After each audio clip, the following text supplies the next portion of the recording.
Salut l'ami, moi c'est Gaëtan, motard originaire du 61 en Basse-Normandie. Motard en grosse cylindrée depuis 2021 avec d'abord une 650 V-Strom, puis une 1050 V-Strom et maintenant une belle BMW R1250 GS que je possède depuis ce mois de janvier 2025. Et j'ai décidé de te partager mes expériences et aventures sur mes réseaux, d'abord au travers de ma Normandie natale, mais aussi lors de mes périples en France comme l'année dernière.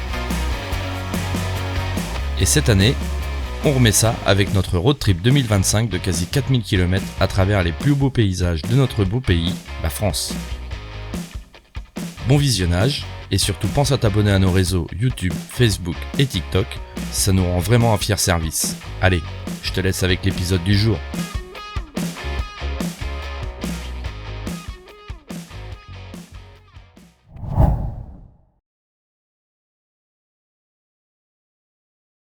Mardi 15 juillet, nous quittons Thèse en direction de Vizille, le village où se termine la route Napoléon, la route nationale 85, pour la parcourir jusqu'à Castellane dans les Alpes de Haute-Provence, soit une journée de 270 km qui nous emmènera par Gap, Sisteron et Digne-les-Bains.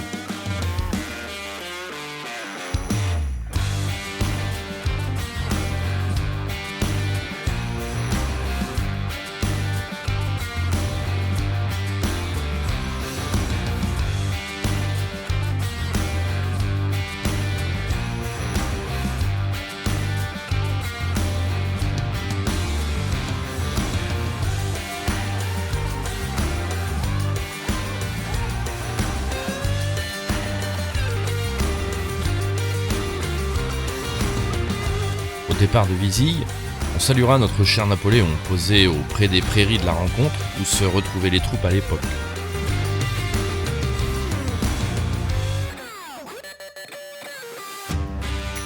Initialement, celle-ci se parcourt dans le sens sud vers le nord, mais notre esprit de contradiction nous la fera parcourir dans l'autre sens.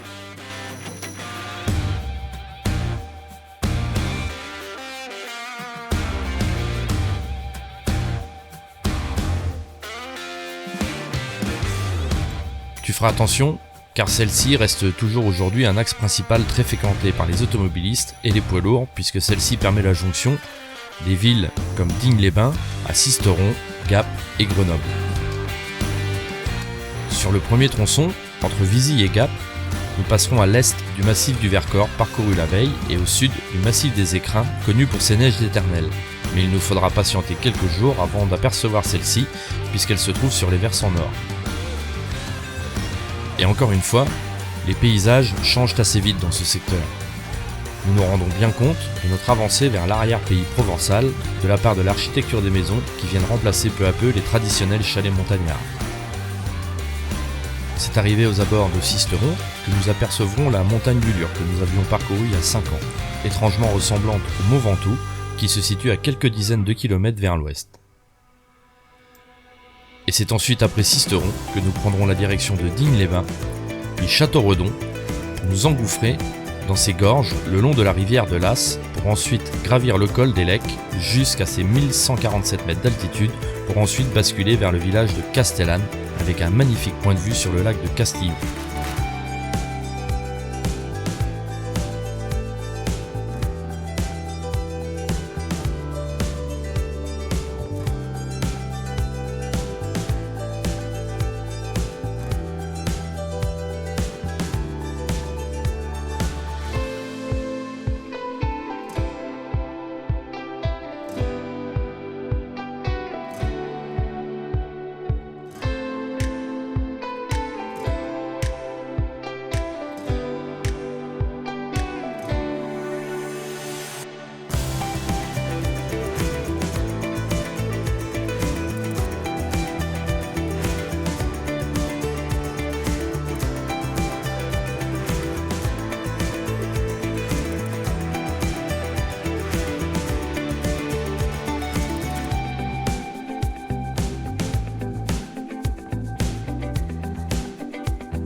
lac de Castillon est d'une superficie de 500 hectares, 100 mètres de profondeur et 10 km de long, le faisant aller de quasiment Castellane jusqu'à Saint-André-les-Alpes en passant par Saint-Julien-du-Verdon.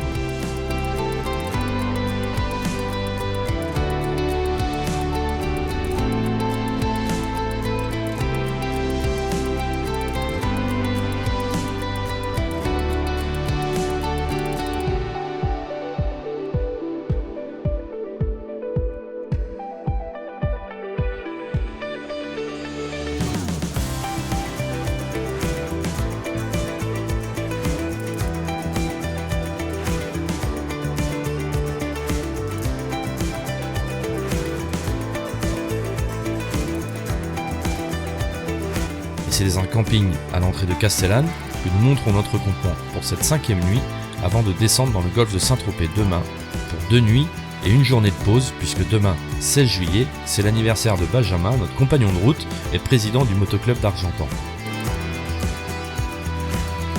Alors, si tu ne veux pas rater sa petite surprise d'anniversaire et suivre la suite de notre aventure, je t'invite à t'abonner à nos réseaux YouTube, Facebook et TikTok.